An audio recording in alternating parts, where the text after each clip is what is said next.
Hello అండి, నా పేరు డాక్టర్ కారెడ్డి శ్రీధర్ రెడ్డి. నేను general laparoscopic surgeon and stapler circumcision స్పెషలిస్ట్ని. ఈరోజు అసలు బెలనైటిస్ అంటే ఏంటి, బెలనోపాస్టైటిస్ అంటే ఏంటో తెలుసుకుందాం. సో బెలనైటిస్ అంటే ఏంటి అంటే అంగం యొక్క ముందర చర్మం ఏదైతే ఉందో అది చిట్లిపోయి ముద్దుబారిపోవడము, తెల్లగా అయిపోవడము, చిట్లిపోవడము, నొప్పి రావడము, మంట రావడం, ఇట్లాంటివన్నీ మనం చూస్తూ ఉంటాం. సో మామూలుగా మనకు షుగర్ ఉన్న పేషెంట్స్కి ఏమవుతుందంటే, ఎస్పెషల్లీ షుగర్ పేషెంట్స్కి మనం మూత్రం పోసినప్పుడల్లా మూత్రం ఉన్న షుగర్స్ అన్నీ ఇక్కడ కంటిన్యూస్గా తగులుతూ ఉంటాయి. ఈ చర్మానికి తగులుతుండడం వల్ల ఈ చర్మం అనేది మెల్లగా థిక్ అయిపోతుంది, ముద్దుబారిపోతుంది. అంతేకాకుండా దీనిలో ఎలాస్టిసిటీ గుణం కోల్పోతుంది. మామూలుగా మనకు చర్మం అనేది వెనక్కి ఫ్రీగా మూవ్ అవ్వాలి. ఇనిషియల్గా అందరికీ ఫ్రీగానే మూవ్ అవుతుంటుంది, బట్ డయాబెటీస్ వచ్చిన తర్వాత మూవ్ అవ్వదు. ఎందుకు మూవ్ అవ్వదు అంటే ఈ చర్మం తన యొక్క ఎలాస్టిసిటీని కోల్పోతుంది. ఎలాస్టిక్ నేచర్ అనేది ఉండదు. ఎలాస్టిక్ నేచర్ ఉండకపోయేసరికి మీరు కనుక బలవంతంగా కనుక వెనకాలకి పుష్ చేయడానికి ట్రై చేస్తే అక్కడక్కడ క్రాక్స్ వచ్చేసేస్తాయి, చిట్లిపోతూ ఉంటాయి. ఆ చిట్లిపోయిన చీలికలు మానేటప్పుడు ఏమవుతుందంటే ఇంత వెడల్పున్న స్కిన్ స్లోగా దగ్గరికి వచ్చేసి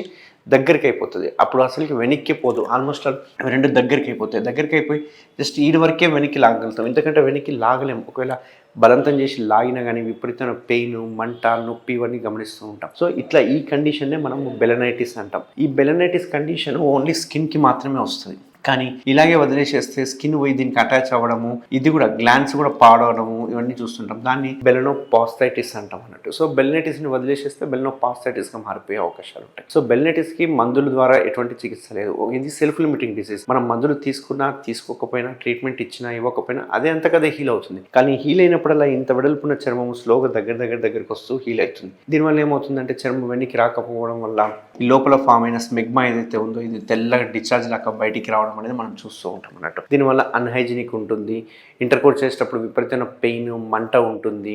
ఇంటర్కోర్స్ చేయడానికి పెయిన్ వల్ల ఎరెక్షన్ డిస్ఫంక్షన్స్ కూడా వస్తుంటాయి. అందుకే డయాబెటీస్లో చూసుకుంటే లిబిడో ఉంటుంది, ఎరెక్టైల్ డిస్ఫంక్షన్స్ అనేవి ఉంటాయి. సెక్షువల్ థాట్స్ రావు వాళ్ళకి, ఎందుకు అంటే ఈ పెయిన్ వల్ల. సో దీనికి పర్మనెంట్ సొల్యూషన్ ఏంటి అంటే స్టేప్లర్ మెథడ్, సర్కంసిషన్ అంటాం కదా, ఆ సర్కంసిషన్ చేయాలి. మనం ట్రీట్మెంట్ రేంజ్ హాస్పిటల్లో చేసే సర్కంసిషన్ని కేఎస్ఆర్ సర్కంసిషన్ సర్జరీ అంటారు. ఇది ఒక స్టేప్లర్. మామూలుగా అందరూ కోత మెథడ్లో చేస్తూ ఉంటారు, కన్వెన్షనల్ మెథడ్ అంటుంటాం. కోత మెథడ్లు ఏంటంటే అక్కడ ఉన్న చర్మాన్ని తీసేసి కుట్లేస్తూ ఉంటారు. కుట్లేయడం వల్ల ఏంటి అంటే బెడ్ రెస్ట్ తీసుకోవాల్సి వస్తుంది, డైలీ డ్రెస్సింగ్ చేసుకోవాల్సి వస్తుంది. బట్ సో మన ట్రీట్మెంట్ రేంజ్ హాస్పిటల్లో మనం చేసే సర్జరీ ఏదైతే ఉందో కేఎస్ఆర్ స్టేప్లర్ సర్కంసిషన్ సర్జరీ. ఈ కేఎస్ఆర్ స్టేప్లర్లో ఏం చేస్తామంటే ఈడి వరకు చర్మాన్ని తీసేస్తాం. అంటే ఒక 20-30% ఆఫ్ ద స్కిన్ని మనం తీసేసేస్తాం. ఇది తీసేసిన తర్వాత ఈ స్కిన్ అనేది ఎలాస్టిక్గా ఉంటుంది కాబట్టి మనకు పిన్స్ అనేవి ఇక్కడ పడతాయి, ఈ పిన్స్ అనేవి ఇక్కడ పడతాయి.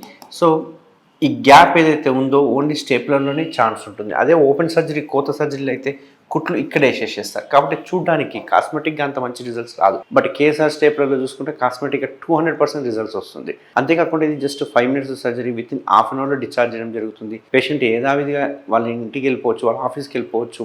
ఎటువంటి పత్యం అవసరం లేదు, ఎటువంటి బెడ్ రెస్ట్ అవసరం లేదు, ఎటువంటి డ్రెస్సింగ్స్ అవసరం లేదు, అండ్ కంప్లీట్ పెయిన్లెస్ సర్జరీ. ఇందులో కూడా మనకి 3 రకాల స్టేప్లర్స్ ఉంటాయి. గోల్డ్ అని, బ్లాక్ అని, వైట్ కలర్ స్టేప్లర్స్ అని. గోల్డ్ అండ్ బ్లాక్ అనేవి ప్రీమియం స్టేప్లర్స్, దానివల్ల zero pain, complete painless surgeries అన్నట్టు. సో ఈ సర్జరీ అయిన తర్వాత తీసుకోవాల్సిన జాగ్రత్తలు ఏంటి అంటే ఎటువంటి పరిస్థితుల్లో ఇంటర్ కోర్స్ చేయకూడదు 1 month వరకు. అండ్ ముఖ్యమైన ఇంపార్టెంట్ ఏంటంటే ఒక 15 రోజుల వరకు అంగస్తంభన కాకుండా చూసుకోవాలి. అండ్ చేయబెట్టి రుద్ది కడగాలి, ఎటువంటి పిన్స్ అనేవి ఊడిపోవు. మేము ఒక స్పెషలైజ్డ్ సోప్ ఇస్తాం, యాంటీబ్యాక్టీరియల్ సోప్. దాంతో చేయబెట్టి రుద్ది కడిగితే కనుక ఆటోమేటిక్గా 10 to 15 daysలో ఆ రింగ్ అనేది పడిపోతూ ఉంటుంది. సో డయాబెటీస్లో చాలామందికి డౌట్లు ఏంటి అంటే షుగర్ కంట్రోల్ చేసుకోవాలేమో, షుగర్ కంట్రోల్ చేశాక సర్జరీ ఏమో అనుకుంటారు. కానీ షుగర్ కంట్రోల్కి ఈ స్టేప్లర్ సర్జరీకి సంబంధం లేదు. ఎందుకంటే మనం ఇక్కడ కుట్లు వేయట్లేదు మానడానికి, మనం పిన్స్ కొడుతున్నాం కాబట్టి ఆటోమేటిక్గా అవి గ్యాప్ లేకుండా ఉంటాయి కాబట్టి హీల్ అయిపోతాయి. సో దీనికి షుగర్ కంట్రోల్ సంబంధం లేదు. అట్లని షుగర్ కంట్రోల్ చేయొద్దని కాదు, షుగర్ని కంపల్సరీ కంట్రోల్ పెట్టుకోవాలి. సో ఎవరికైనా కనుక ఇట్లాంటి బెలనైటిస్, బెలనోపాస్టైటిస్ ఉంటే తప్పకుండా నన్ను కన్సల్ట్ అవ్వండి. మనం స్టేప్లర్ సర్కంసిషన్ ద్వారా దీన్ని 100% క్యూర్ చేయొచ్చు. Thank you very much. Thank you Sridhar Reddy sir. Thank you doctor Sridhar Reddy sir. Thank you Sridhar Reddy sir. Thank you Sridhar Reddy sir. Thank you Sridhar Reddy sir. Thank you Sridhar Reddy sir. Thank you Sridhar Reddy sir. Thank you Sridhar Reddy sir. Thank you Sridhar Reddy sir. Thank you Sridhar Reddy sir.